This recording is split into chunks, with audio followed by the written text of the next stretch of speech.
안녕, 반가워요. 자, 오늘은 우리가 바깥으로 잠깐 나와봤어요. 자, 봄에 엄청나게 지금 벚꽃이 많이 피어 있는데, 우리가 일반적으로 벚꽃이라고 말하는 것은 벚꽃이라고 표현하면 안 돼요. 벚꽃나무는 종류가 엄청 많습니다.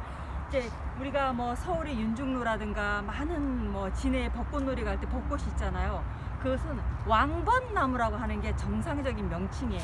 지금 여기에 보이는 나무들도 전부 다 왕벚나무입니다. 그리고 이제 왕벚나무 좀 찍어 주실래요? 나서 꽃이 질 때쯤 되면 잎이 열려요. 보통 일반적인 왕벚나무의 모습이라고 보시면 되고, 여기도 왕벚나무이지만 아직 개화를 좀 덜한 봉우리 상태라고 보시면 되겠습니다. 그리고 짠, 옆으로 잠깐 돌려볼래요?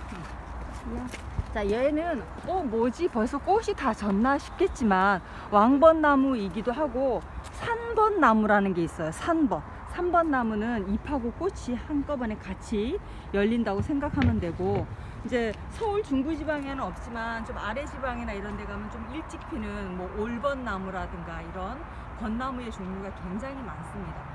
그리고 이 벚나무 이 4월 초순에 이 계절이 끝나고 나면 4월 말 뭐 5월 달까지 이어지는 그때 되면 겹벚꽃이라 그래갖고 꽃송이가 이렇게 꽃꽃으로 되어진 게 아니라 여러 꽃송이가 한꺼번에 붙어있는 겹벚꽃. 그래서 프랑스에 가면 뭐 공원에 그런 커다란 나무 밑에 겹벚꽃들이 굉장히 많아요. 우리나라는 그래서 벚꽃 축제를 할 때 뭐 2주일 이렇게 짧은 시간에 이렇게 왕벚나무 축제로 끝내는데, 왕벚나무를 심고 그 옆에다가 겹벚꽃을 또 심어 놓으면은, 그죠? 겹벚꽃은 또 4월 말부터 또 피기 시작합니다. 그러면 한 달 내내 벚꽃 축제를 할 수 있다, 이렇게 볼 수 있겠습니다. 벚꽃에 대한 이야기를 잠깐 했고요. 그 다음에 요 뒤에 보면은 이제 붉은색, 자, 굉장히 우아한 꽃인데, 요게 이제 우리가 자목련 일반적으로 이렇게 부르는데 자목련이 아니고, 요 안쪽에 보면 하얀색이 있잖아요. 안은 하얗고 겉은 이렇게 붉고 그러는 건 자색목련, 이게 공식 명칭이에요.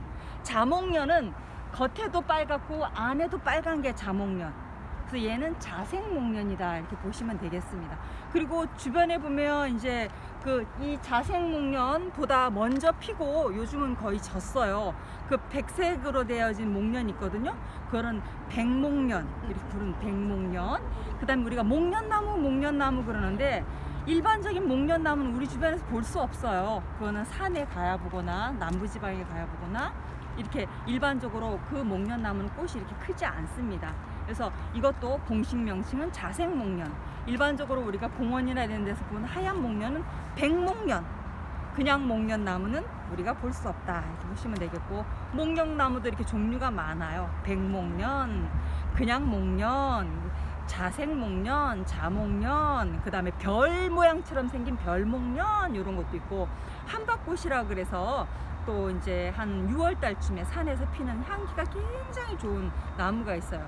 그런 목련도 있고, 그 다음에 이파리가 지지 않고 겨울에도 상록으로 있는 그런 목련은 태산목, 이런 목련도 있다, 이렇게 보시면 되겠습니다. 그 외에도 여기 뭐 이렇게 진달래하고 철쭉을 구분하는 방법, 이런 건 다 아시잖아요, 그죠? 진달래는 이미 3, 4월에 피어서 꽃이 피고 꽃이 질 때 이파리가 나지만, 철쭉류는 이렇게 이파리가 피면서 꽃이 올라옵니다.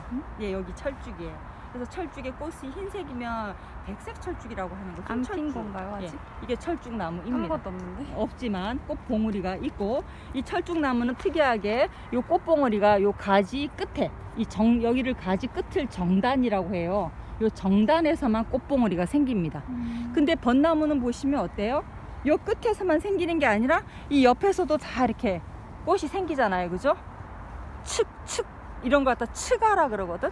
측아에서도 꽃이 막 생기지만, 이런 철쭉류는 요 정단에서만 생기고, 목련도 요 가지의 끝에서만 생겨.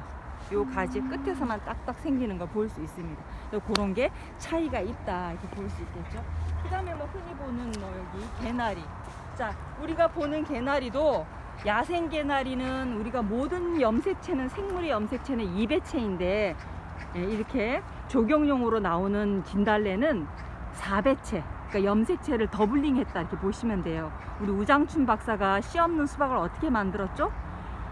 2배체와 4배체를 교잡을 해서 3배체를 만드는 거예요. 그러니까 홀수 배수가 되면 그게 씨가 안 맺혀요. 근데 이제 4배체가 되면 꽃이 더 크고 많아진다 이렇게 보시면 되겠고, 그래서 이제 일반적으로 개나리는 그렇다 이렇게 보시면 되겠고, 개나리 옆에 이렇게 보면은 또 이렇게 뽀송뽀송하게 올라와 있는 거는 뭘까요? 자, 일반적으로 요거는 배나무입니다. 그래서 여기 아파트 단지에는 사실은 향나무 때문에 배나무를 많이 베어냈었어요. 왜냐하면 향나무에 있는 병균이 이 배나무나 이런 데 많이 옮겨가거든요. 그래서 이제 뭐 배나무를 많이 잘라내고 그러긴 했는데, 어쨌든 배나무 하얀 꽃도 굉장히 보기가 좋다. 봄에 지금 요 주변에 있는 식물만 우리가 수목 종류만 가지고 이야기를 나눴는데, 사실 뭐 초본류 이런 풀 종류도 할 얘기가 굉장히 많지만, 오늘은 여기까지 왕벚나무, 자색목련, 백목련, 그 다음에 사배체 개나리, 뭐 철쭉, 철쭉도 저건 철쭉이 아니고 산철쭉이에요. 엄밀하게 말하면 산철쭉입니다. 산철쭉까지 공부를 했습니다. 자, 오늘은 여기까지. 안녕.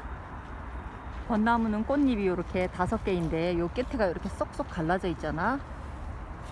매화나무도 비슷하게 생겼지만 여기가 이렇게 갈라져 있지 않다는 게 차이점이야. 어디가 갈라져 있지? 여기 보면 꽃에 요 끝이 이렇게 쏙 들어가 있잖아.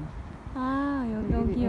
그렇지. 그런 게 차이점이라고 볼 수 있고, 그 다음에 매화나무는 가시가 있어, 나무 자체에. 이 계절이면 이미 이제 왕벚나무가 필 때쯤 되면 매화는 질 때쯤이 되는 거예요. 꽃이 일찍 폈기 때문에. 꽃끝에 몇 개 남아있는데 보시면 알지만, 아까 차이점을 얘기할 때 저기는 꽃잎 끝이 안 갈라져 있고 그냥 이렇게 둥근 타원으로 되어 있잖아요. 그죠? 매화는. 네. 근데 아까 왕벗은 끝에가 이렇게, 이렇게 명자나무잖아. 명자나무 꽃이 아주 새빨갛단 말이야. 지금 좀 덜 빨갛게 보여도. 그래서 명자나무가 너무너무 꽃이 이뻐서 옛날에 사대부의 여성들이 이 명자나무 꽃에 반해갖고 정신이 나갈 정도였다 이렇게 얘기할 정도로 예쁜 꽃이고, 또 열매가 열리면, 지금 열매가 열린 자국이 하나가 있는데 작년 열매 같아. 여기 이제 이미 시들었지. 모가처럼 생겼고 향기도 아주 좋아. 이게 이제 그래서 여기 보면 벚나무, 이 명자나무, 그 다음에 배나무, 사과나무, 뭐 매화나무 전부 다 장미과신 거야. 장미과. 과가 장미과. 이파리가 단풍 모양처럼 생겼고, 그 돌단풍이라고 부르는 초본이. 얘는 라일락 혹은 우리나라에서는 수수꽃다리. 수수꽃다리.